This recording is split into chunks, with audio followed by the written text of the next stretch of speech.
to the entertaining Talkin' Sports.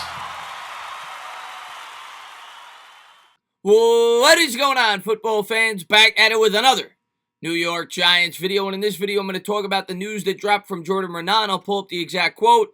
Talking about Jason Garrett, last year's offensive coordinator, of course, the former head coach of the Dallas Cowboys, that a lot of New York Giants fans weren't excited when he came here in the first place.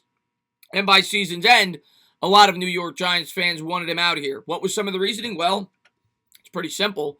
In terms of the results, the New York Giants offense last year ranked 31st in both points and yards. It was a stagnant offense. Now, there's factors to that, and I am of the belief that I don't blame it all on Jason Garrett, but I definitely think he deserves some of the blame.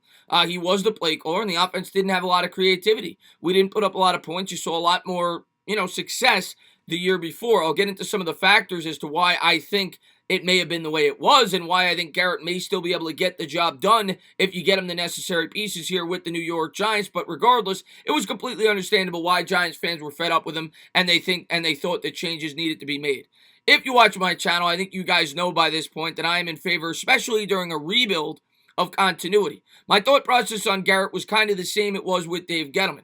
I favored the side of bringing him back for continuity and giving this team a chance to build off the first year in a new offensive scheme. But due to the lack of results, I would have understood if the Giants decided to move on, especially because at least we assume it was not a Joe Judge hire. Of all the coaches that he brought in, he was one of the few, him and Colombo, who I think came on because of Garrett, had no ties to Judge. Outside of that, pretty much every other coach on this staff has some kind of tie to Joe Judge. And of course, Garrett has ties to Mara. So I was of the belief that going into the offseason, if he was not a Judge guy and Judge didn't like the way that he operated, that I would have been in complete favor of the New York Giants moving on. It was the same thing with Gettleman. If Judge wasn't, if he didn't like working with Gettleman, even though he displayed that he did, I would have been okay with bringing in a new GM. But in my opinion, with Judge coming back, I would think that Judge gave, with Garrett coming back rather, I would think that Judge gave the go-ahead.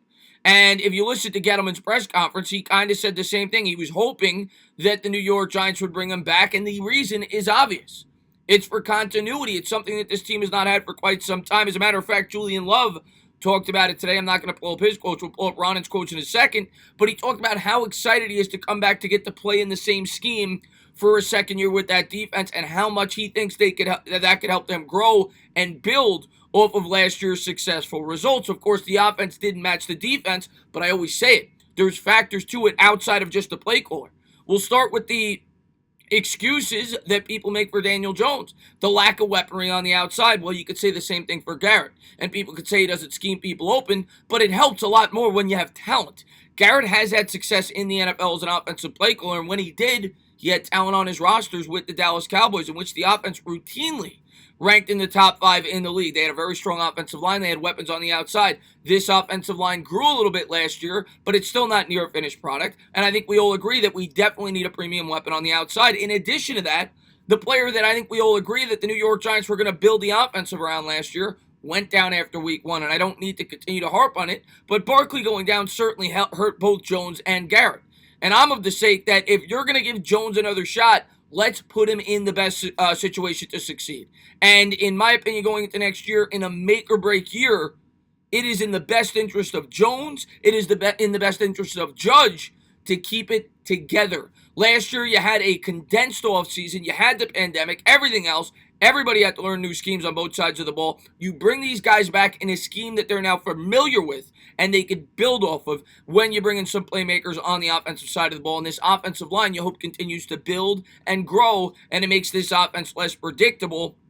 And maybe that enables Jason Garrett to open this offense up a bit more, or a lot more, than last year. Last year, a lot of people pointed to the route tree. They pointed to the curl routes. They pointed to the lack of creativity from Jason Garrett. And Garrett talked about how he was kind of hampered due to the limitations on the roster early on in the year. And I think it was fair to say that. And I think the New York Giants and Joe Judge, I want to continue to say that. For everybody that just blames Jason Garrett, you saw Joe Judge step in when he thought Colombo wasn't doing a good job. Well, if he felt that about Garrett, believe me, in my opinion, Garrett wouldn't be here. That doesn't mean that there won't be changes to the offense in terms of the play calling. Maybe guys like Jerry Shiplinski, which I'm going to get to in a second with Jordan Renan, will have more of a hands-on approach with the offense. Maybe a guy like Freddie Kitchens as well, who's more of a Joe Judge guy. We're going to have to wait and see how it all plays out. But I do think Last year, it was in the best interest of the New York Giants to win football games. To run the type of offense that they did, a ball control offense. I think Joe Judge saw that they didn't have the best weapons, that they couldn't get in the track meets with these teams, and that they had a quarterback that he was worried would turn the football over due to the fact that he didn't have weapons, guys that could create separation, and an offensive line that could block. And after Barkley went down, it made them much more conservative, but it's what kept them in games. It's what I continue to say. If you improve the offense and the defense continues to improve, I do believe with Garrett, you will see this offense open up next year when you get a weapon on the outside and you get Saquon Barkley back. And I think us as Giants fans will be happier with the play calling by the New York Giants. I'm not telling you that this guy's the second coming of, the greatest offensive coordinator of all time, but I do think he has a track record. He's had success. If you could put the right pieces on the offense, I do think Jason Garrett could orchestrate a good offense. And we're going to have to wait and see how it all plays out. But let's jump into Jordan Renan's quote about what he has heard, according to his inside sources, about the New York Giants potentially and likely bringing back Jason Garrett this season. New York Giants offensive coordinator Jason Garrett is expected to return after a shaky season in which the team finished 31st in total offense and points scored, a source told ESPN. This coming from Renan. It was off of GiantsWire.com where I got it. Although Garrett will stay, there will be some changes to the Giants offensive staff.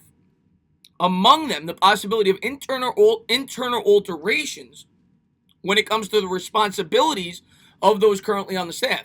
Increased responsibility for quarterbacks coach Jerry Shaplinski, wide receivers coach Ty Tolbert, and tight ends coach Freddie Kitchens is possible. So that's something that I really wanted to touch on and talk about. And I was talking to Anthony, actually, from Fireside Giants a couple of months ago. He brought up a great point that he thinks that they should bring in a passing game coordinator. Well, maybe the New York Giants will add more responsibility to a guy like Shaplinski. If you go back, watch my videos a year ago, Shaplinski was a guy I was very impressed with when I did my homework. Seems like a really smart guy, and he seems like a guy that could very well be the offensive coordinator of the future for the New York Giants. He's still very young, and he's got ties to Judge. And maybe Judge will try to involve them more in the offensive game planning with Jason Garrett. But what I'll say is, if you're going to use the excuse for Daniel Jones, and I'm not even saying that it's an unrealistic excuse. I use it a lot of times. Jones didn't have much of a chance last year, but if Jones doesn't have much of a chance, the same can be said for Garrett. As a matter of fact, in my opinion, you can even make more of an excuse for Garrett because Garrett had the same offensive limitations that Jones did, and he had Jones, who was learning a brand new scheme. So Garrett wasn't really set up for a ton of success last year, especially after the pandemic, and especially after his best player on the offense that the offense was going to revolve around went down with an injury. I am completely okay if Judge feels like it's in the best interest of this football team to roll it back another year and bring the band back together. Last year, the New York Giants showed growth. Not enough on the offensive side. Don't get it twisted, even though I do think the offensive line improved over the course of the season. But as a team, we grew. And I'm going to put my trust in Joe Judge. And I do think Joe Judge is just as responsible as anybody else for this decision. For the people that want to say Gettleman's not in complete control for free agency decisions, for drafting decisions, so on and so forth, well, you're telling me that you think Judge has his hands all over that, but he doesn't have his hands all over the coaching staff? I beg to differ. I think this is a Joe Judge decision, and I'm going to trust Judge every step of the way. Now, Judge, of course, he will be, no pun intended, judged if Jason Garrett fails, because he's partially responsible for that, and so will Daniel Jones. But in my opinion, it's what I've always said from the start, I do think bringing back the same offensive play caller for Daniel Jones was always in the best interest for this quarterback, so he didn't have to learn 3 schemes in 3 years in the NFL, 4 schemes in 4 years if you go back to college. If you keep changing the playbook, well, we're going to be right back where we were last year, where it's going to take 3, 4, 5 weeks for Jones to catch up and learn the new system. And we all know that this year, year 3, is a put-up or shut-up year for Daniel Jones, and there's no excuses. He should know the playbook by now. With better weapons, with getting Barkley, and I think they will emphasize the weapons in the offseason, I expect Daniel Jones to take off this year and mature and become a better quarterback. And if he doesn't, Garrett will be gone, and there's a chance that Daniel Jones will be gone as well. A lot of jobs on the line, but I expect success this year. I expect the New York Giants to take a step up. As always, guys, if you like what you watch, please subscribe, drop a comment, maybe give me a little thumbs up. Cheers.